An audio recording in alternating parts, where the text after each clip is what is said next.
ఉమ్. 14 సంవత్సరాల నుంచి ఉంటున్నా అద్దెకి, ఇవ్వాలి కాదు అది. అప్లై చేశారా? ఓ చేసాం, 3 సార్లు చేసాం, ఒకసారి కాదు. టీడీపీ హయాంలో చేసాం రాలేదు, ఏ ప్రభుత్వంలో చేసాం రాలేదు. అది పిల్లలకి అమ్మఒడి వస్తుందా? మా వాడు కాలేజీ చదువుతున్నాడు కానీ పడింది, మళ్ళీ మనం ఆ మాట ఎందుకు పడింది, 14,000 పడినాయి. ఓకే. స్కూల్ పిల్లలు ఎవరు లేరా? ఇక చిన్న పిల్లలు లేరు నాన్న నాకు. పెన్షన్ వస్తుందా ఇంట్లో పెద్దవాళ్ళకి? మాకు పెద్దవాళ్ళు ఎవరు లేరు, మా మిస్సెస్, నేను, నా కొడుకు. 45 సంవత్సరాల వాళ్ళకి డబ్బులు వస్తున్నాయా? పడుతున్నాయి, వాళ్ళకి బాగానే పడుతున్నాయి, వాళ్ళకి ఇబ్బంది లేదు. పెన్షన్కి అసలు నో ప్రాబ్లం. ఆటో కార్మికులు పడుతున్నాయా? ఆటో కార్మికులు ఫస్ట్లో వేసారన్నారు, మరి ఇప్పుడు పని లేదు, మనకైతే తెలియదు. కానీ నాకు నచ్చింది మాత్రం పెన్షన్, 100 to 200% పెన్షన్.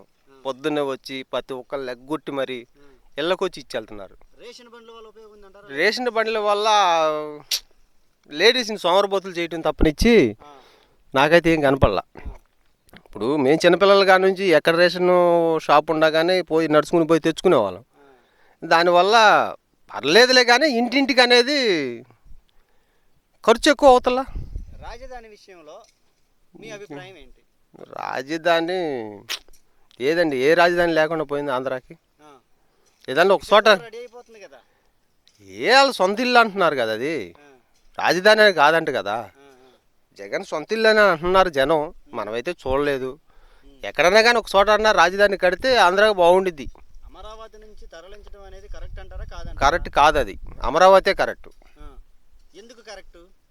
అన్ని చుట్టుపక్కల అన్నిటికీ బాగుండిద్దండి, అది సెంటర్. అది ఇటు నుంచి లెక్కేసుకున్న సెంటరు, అటు నుంచి లెక్కేసుకున్న సెంటరు. రాజధాని తీసుకెళ్ళి అక్కడెక్కడో కడితే ఇటోళ్ళు వెళ్ళాలంటే, రాజధాని కాడికి వెళ్ళాలంటే ఎన్ని రోజులు పడుతుందో ఒకసారి ఆలోచించండి, ఎంత లాంగ్ అయిపోతుందో. ఊరికి నడిబొడ్డు అంటే అమరావతి కరెక్ట్, నా అభిప్రాయం. ఇక పెద్దోళ్ళు అనేది అది మనం రాజకీయవేత్తలుగా మనం చెప్పే అంత మాత్రపోలం కాదు, అంత అర్హతులు కాదు. నాకు తెలిసిన వారు చెప్పా అంతే బాస్. కామన్ మ్యాన్ గా చంద్రబాబు గారి అరెస్ట్ పై మీ స్పందన ఏంటి? అది కరెక్ట్ కాదు. ఎందుకు కాదు? తప్పు చేసిన వాళ్ళు జైలుకి వెళ్ళకూడదా? ఇది తప్పు చేస్తే చూపించాలి కదా, చూపించండి, చూపించి మీరు చెప్పండి పలానా చేసేవని చెప్పేసి చూపించాలి కదా. ఏం చూపించారు?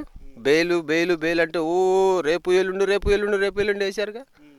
నాకైతే ఏ పార్టీ కాదు, నేను మామూలుగా చెబుతున్నా. ఇప్పుడు నేను ఏదైనా తప్పు చేశాను అనుకోండి, స్టేషన్కి తీసుకెళ్తారు, కోర్టులో పెడతారు, బెయిల్ అంటారు. పలానా తప్పు చేశానని లాయరో ఇల్లు చెప్తే కదా తెలిసేది. ఏ తప్పు లేకుండా ఏది నిరూపించకుండా వేస్తున్నారు. రాజకీయాలు అట్టాగా ఉంటాయన్న, మనదేముందన్న, పౌరులని రోడ్డంటే పనులు చేసుకునే వాళ్ళని. అది నాకైతే ఏ ప్రభుత్వం వల్ల ఉపయోగం లేదు. 2024లో ఏ ప్రభుత్వం గెలవబోతుంది? మనమైతే వైఎస్ఆర్సీపీ గెలవబోతుందా? చెప్పలేం.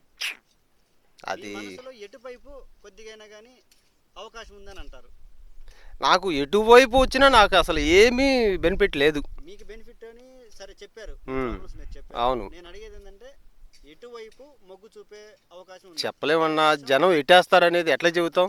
ఇప్పుడు మా ఇంట్లో నేను నాకు నచ్చిన కాడ నేనైతే నా భార్య ఎట్టేసిందో నాకు తెలియదుగా, నా కొడుకు ఎట్టేస్తాడు నాకు తెలియదుగా, నేను ఎట్లా చెబుతాను ఇప్పుడు? చెప్పలేం. కేంద్రంలో కేంద్రం కాడ మనకంత తెలీదు, అంత జనరల్ నాలెడ్జ్ కల్లావాలం కాదు, తెలీదు. అది ఏదేమైనా కానీ జగన్ గారి ప్రభుత్వం అనేది నాకు జగన్ అనే కాదు, టీడీపీ అనే కాదులే కానండి, పేదవాడు పేదగాడే ఉంటున్నాడు, ఉన్నవాడు పెరుగుతున్నాడు, కానీ లేనోడు ఎప్పుడు అట్టాగా ఉంటున్నాడుగా. ఏమీ నాకు అయితే రోడ్లు ఒకటి మాత్రం ఈ ప్రభుత్వంలో బాగా, జగన్ గారి ప్రభుత్వంలో రోడ్లు బాగా, అది ఒకటి మైనస్.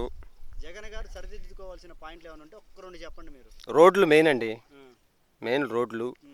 ఈ జగనన్న ఇల్లు ఇచ్చారు కానీ ఎంక్వైరీ చేసి ఇవ్వాల్సింది.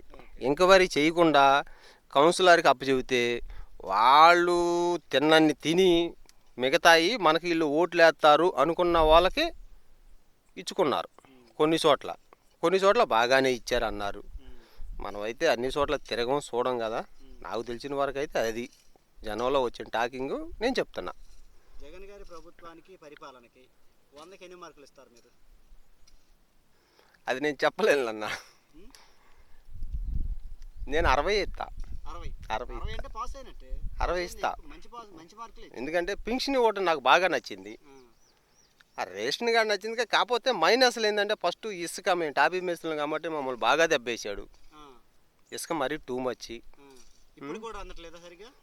ఏమందుతుందండి, టిప్పర్లు వెళ్ళిపోతున్నాయి. అప్పుడేమో 1200 1300 టీడీపీ హయాంలో ఇసుక, ఇప్పుడేమో 4000 5000 ట్రాక్టరు మా ఏరియాలో. సామాన్యుడు పౌరుడు కట్టించుకోవాలంటే ఏం కట్టించుకుంటాడు ఇల్లు? అది ఇసుక ఒకటి బాగా మైనస్, రోడ్లు మైనస్, ఈ జగనన్న ఇల్లు మైనస్. అన్ని రేట్లు అన్నీ టూ మచ్ పెరిగిపోయినాయండి. అప్పుడు 2019 కానీ ఇప్పటికి రేట్లు కాదు, సంబంధం ఏముంది? అప్పుడు నూనె ప్యాకెట్, అప్పుడు పామాయిల్ వచ్చేసి 40 రూపాయలు 45 రూపాయలు, ఇప్పుడు చూస్తే 100 110 120. బస్సు ఎక్కి దిగితే, ఆటో ఎక్కి దిగినా, ఏది ఎక్కి దిగినా కానీ పెట్రోల్ చూడండి 100 రూపాయలు దాటింది. బళ్ళు కొనుక్కొని తోలుకోలేక అబ్బాబ్బాబ్బా కరెంటు బిల్లుల గురించి ఏం చెబుతాం లేదు సార్. మా ఇంట్లో 3 బల్బులు, ఒక ఫ్యాను, ఒక టీవీ, ఒక చిన్న ఫ్రిడ్జు 800 900. ఆ ప్రభుత్వంలో ఉన్నప్పుడేమో 180 200 180 200 కట్టాం. ఈ ప్రభుత్వం వచ్చేసరికి 700 800 900 కడుతున్నాం. ఎంత లేదన్నా మాకేం తెలియదు అంటున్నారు వాళ్ళు. వచ్చినాక తీసిన వాళ్ళు మాకేం తెలియదు అంటున్నారు, రీడింగ్ తీసిన వాళ్ళు. మరి అద్దె కొన్నప్పుడు తప్పదు కట్టాలి, కట్టకపోతే ఖాళీ చేయంటారు. ఖాళీ చేస్తే మరి కుదరదు, పిల్లవాడు చదువు కోసం వచ్చాం పట్నం, అట్లా ఉంది. అన్నీ టూ మచ్ అండి రేట్లు, ఓవర్ రేట్లు అయిపోయినాయి. ముందు చూస్తేనేమో ఒక్క సరైన బ్రాండ్ అనేది లేదు. వారం రోజుల్లో సచ్చేవాడు తాగిన ముందు లాంటి ముందు ఉంది అది. ఒక్క బ్రాండ్ లేదు. తెలంగాణ ముందుకను ఆంధ్ర ముందుకి 100కి 100% తేడా. అక్కడ ఉన్న బ్రాండ్లు ఇక్కడ లేవు, ఇక్కడ ఉన్న బ్రాండ్లు అక్కడ లేవు. అట్లా ఉంది. ఏమోలేండి 2024 అనేది ఇక అదంతా దైవదానం, జనం చేతుల్లో ఉంది. ఎవరు చెప్పలేం. 10 మంది వేస్తే కదా గెలిచేది ఎవరైనా. ఆ 10 మంది మనుషుల్లో ఏముందనేది మనకేం తెలిసిద్ది?